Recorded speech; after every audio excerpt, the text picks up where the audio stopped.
মান হালাফা বিগাইরিল্লাহি ফাকাদ কাফারা আও আশরাকা। পৃথিবীর মানুষ রে শুনে নাও, শুনে নাও, বিশ্বনবীর স্পষ্ট হাদিস এসে গেছে, আর গাফলতিতে থাকো না, পড়ে থাকো না। যেহেতু বিশ্বনবী স্পষ্টীকরণ দিয়ে দিয়েছে, আর পৃথিবীর মানুষ গাফলতিতে পড়ে থাকতে পারে না। সুতরাং বন্ধুরে কসম কার খেতে হবে? বিশ্বনবী আমাদেরকে সতর্ক করতে গিয়ে বলতেছেন,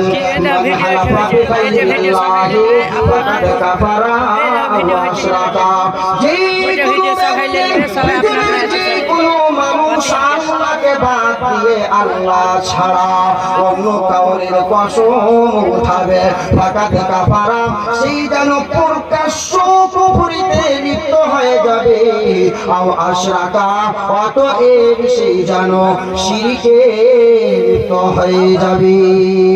তাহলে বন্ধুরে আমার, পৃথিবীর বুকে যতগুলো মানুষ রয়েছে, সমস্ত মানুষদেরকে এক রবের কসম উঠাতে হবে।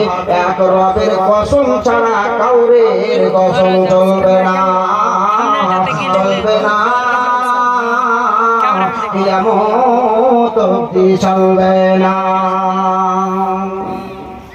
আচ্ছা, আমরা কসম উঠাই না, উঠাই না। যারা জানেন আলহামদুলিল্লাহ খুব ভালো, কিন্তু অনেকগুলো সমাজে এমন মানুষ আছে না নাই যারা অন্য কাউরের কসম উঠে আছে, আছে না নাই বন্ধুগণ? আরে মা বাবার কসম উঠাই না, উঠাই না। ছোট ছোট ছেলেরা দেখবেন, আমি আমার বাপের আল্লাহর কিরা বাদ দিয়ে মায়ের কিরা, জি হ্যাঁ, আমরা ভাটিয়া ভাষাতে বললে পারে কিরা, মানে মায়ের কিরা, বাপের কিরা, ছেলের কিরা, এই সমস্ত গুলো কিরা খাওয়া যাবে না বন্ধুগণ।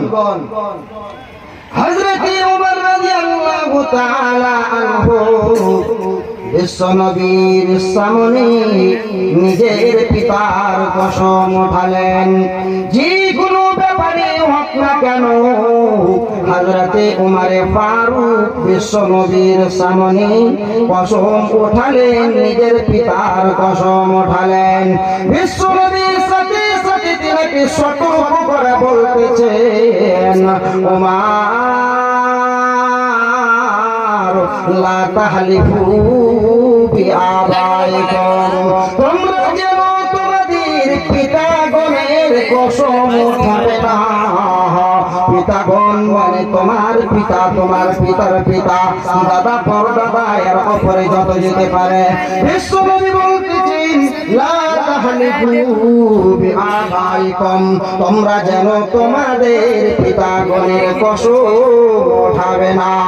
মান কানা হালিফান, যে কোনো ব্যক্তি কসম উঠার প্রয়োজন মনে করে, ফালইয়াহলিফ বিল্লাহি, সেই যেন এক আল্লাহর কসম উঠাবে।